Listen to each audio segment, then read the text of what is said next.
Welcome to Meet the Candidates 2022, a voter education program brought to you by the Shakopee Chamber of Commerce. My name is Tim Zunker, and I'm the president of the Shakopee Chamber and Visitors Bureau.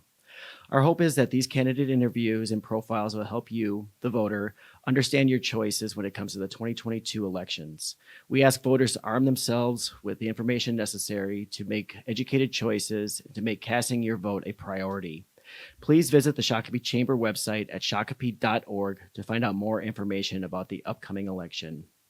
Now I'd like to introduce Brad Tabke, who is running for Minnesota State Representative District 54A. Brad, thank you for joining us today, and tell us a little bit about yourself and why you're running. Thank you so much, Tim. First, I just want to say thanks to you and the Chamber Board and Chamber members for putting the investment in and making sure that these happen each and every election cycle. It's really important for Shakopee voters to know where people are at for these types of things. And so it's great to have this happening each cycle. So I'm proud to be back here again. But my name is Brad Tabke. As Tim said, I used to be the state representative in Shakopee, as well as was the mayor of Shakopee from 2011 to 2015. And myself and my campaign, we are working really hard to share with Shakopee voters our values and share with Shakopee voters why it's important that we are elected this year. We have knocked on lots and lots of doors and talked to lots and lots of voters here in Shakopee, and people are caring about their future. And we want to make sure that we are taking care of working families, that we are working hard for seniors in Shakopee and small businesses in Shakopee. And so those are the values that we bring to this campaign and why we want to be reelected, elected again is a better way to say that, into the Minnesota State House. And so I'm excited to talk about that today, as well as continuing the conversation for the next 2 months through the campaign. Great. Thank you, Brad. Well, we'll get started with questions. If you could write, sign, and pass 3 laws today, what would they be and why? Thanks. There are a lot of things that need to happen in Minnesota from where we're at, and what the voters are talking about today on the doors that we are having ability to impact are multiple things in Shakopee and the state of Minnesota. And so with that, we have a first thing that gets talked about a lot, and that is women's rights and abortion. And there is nothing, this isn't a bill that we can actually pass. This is just a philosophy and we need to have a majority in order to protect women's rights in Minnesota. So there are no bills and things that we can actually do about that, but it is one thing that needs to have maintain that majority in order to continue to protect women's rights in Minnesota.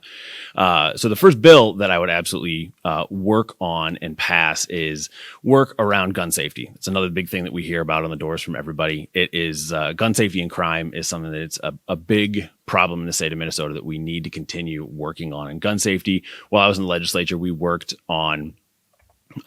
passed 2 highly impactful laws that I would like to continue working on. And if we could get those passed today, we would save a lot of lives for background checks as well as red flag laws. And red flag laws are really important because it will save lives of veterans. Gun by suicide, death by suicide is really a major problem in a veterans community in Minnesota and across the country. And so we need to be doing that work. And so then the second thing that I would absolutely work on is legalization of marijuana. We have a bill that is ready to go that I helped write while I was in the legislature.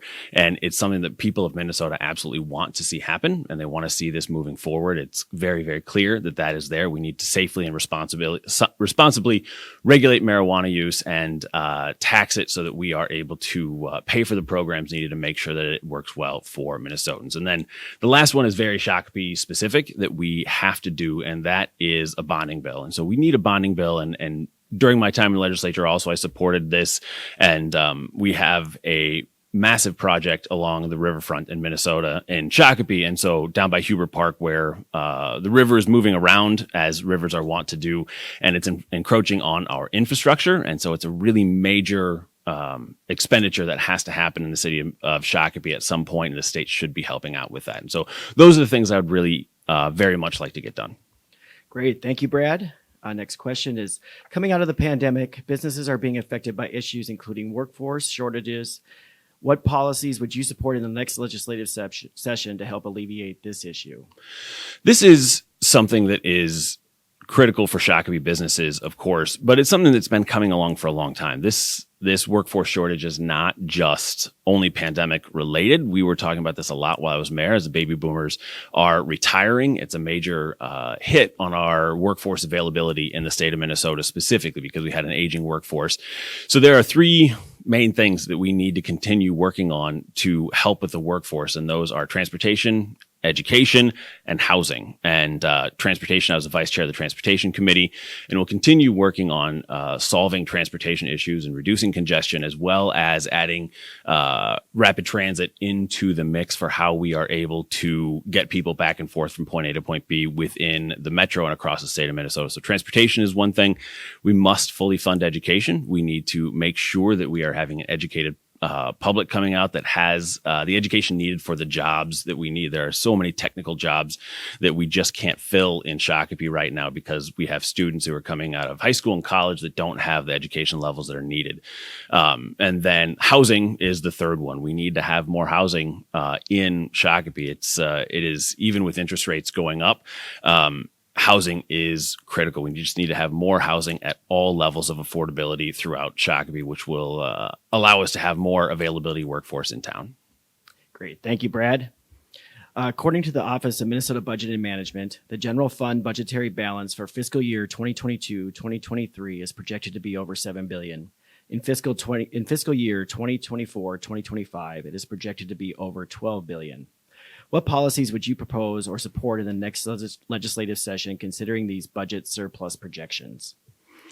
Tim, I've been extremely consistent all throughout my time as mayor and as state representative on we need to be focusing on the future of Shakopee and the future of Minnesota. And so we need to use this budget surplus now. It's a shame that it didn't get taken care of this past legislative session. We have a representative who doesn't want to work together with folks and doesn't want to help solve any problems. He just wants to say no on everything. And so he was not in part of the conversation at all on helping to get this work done. And so if I were in there, we would absolutely be focusing on the future. So I think there was a really great, grand compromise, basically, that was the framework was put together for that, for using of the surplus, using a third of it for a rainy day fund. So keeping that in there, a third of it for spending and investing on education, for childcare, for housing, and things that are really important to the future of Minnesota. And then, as well as we had the opportunity in Minnesota to pass the largest tax cut in Minnesota history, which would have completely eliminated Social Security tax, which would have done a lot of great things for working families and seniors and small businesses in Shakopee. And so I think that those things need to happen, and we need to focus on getting those things done. And we need to have representatives who actually want to work together and want to work for Shakopee, on behalf of Shakopee, for this investment that will be being made soon. Great. Thank you, Brad. According to the Minnesota Bureau of Criminal Apprehension, there were roughly 395 violent crimes for every 100,000 residents in 2021 in the 7-county metro region, which is a 24% increase over 2020 levels. What are the best solutions to lower the crime rate, not only in the 7-county metro, but throughout Minnesota? This is a great question, Tim. And we are really lucky in Shakopee to have just an extraordinary police force. We have community-based policing here in Shakopee. And during my time as mayor, we increased the number of officers that were out in our community every day. We added civilian positions in order to get more officers out in the street. And we invested heavily in officers. And then during my time in the legislature, we increased funding for public safety. We also I carried a bill that was for soft body armor that we passed and has grants for individual departments to purchase soft body armor for taking care of officers. And that's the kind of work that I really want to continue doing, is both investing in our public safety, but also we must have reform in our policing. There are major issues in Minneapolis specifically in policing, and we have to do the work. That's hard. It's going to be difficult work, but we have to continue that work in order to make our police forces work better for all residents. And so that's one thing that I look forward to continuing to work on if I get back in the legislature there. But there's a lot of where I had just had conversation, I think it was on Saturday, with a mother and father whose daughter was carjacked at gunpoint in Minneapolis. And this is something that affects our community every single day.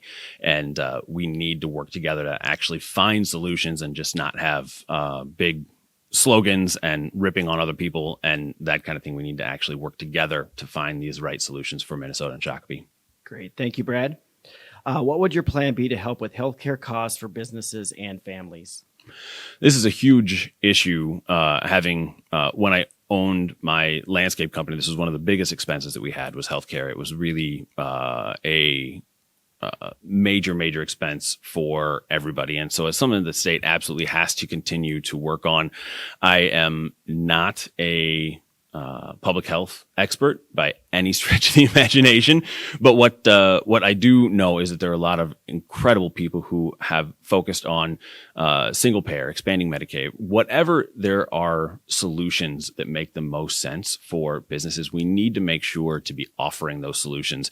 And so we have to continue working together on healthcare in order to find these solutions. And like we just talked about, there's a massive surplus in the state of Minnesota that we know will continue, and we can use that to invest in healthcare to make sure that we're all doing better. Great. Thank you, Brad. Do you support passage of sports betting in Minnesota? If so, what would be the best way to implement? Yeah, the bill that was in process is something that I actually started and would have been most likely would have been carrying this past session. We started this while I was in the legislature, and we were having really great communication with all the active players.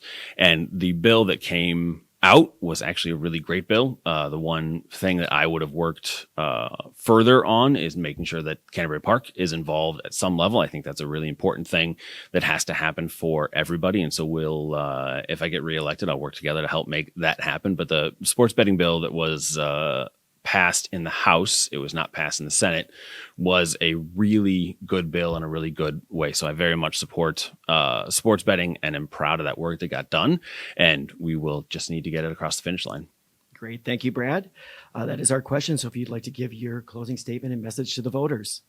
Yeah, thanks again, Tim. This is, it's always great to talk with you. It's always great to talk with Shakopee voters. I appreciate every opportunity we have to talk about our values and talk about what we care about for our community. I have this philosophy that we've been working on all through my time as mayor and state representative is that we want Shakopee to be just this extraordinary place and continue to be this extraordinary place where kids grow up here, they go to college or they go and they have a job somewhere else. But then Shakopee is the one and only place where they can fathom coming back and raising a family, starting businesses, and being part of the community. This is where I want my kids to grow up, and where this is where I want our kids to have families. And it's really important to me that we continue to focus on those. So as mayor, we worked on downtown Shakopee. We worked on the community center. We worked on investing in parks and recreation and in events for our community to help make sure that this is the place that this is the place where people want to be. And I want to continue doing that work in the legislature, where we're investing in the really important things that we need as a community and not focusing on other issues that don't have an impact on Shakopee. So that's where I would like to go and would like to continue working for the residents of Shakopee. So I ask for your vote. If you want to learn more about us, you can go to tabkeformn.com, or you can find us on Facebook, and would just really appreciate any questions, any issues that people have.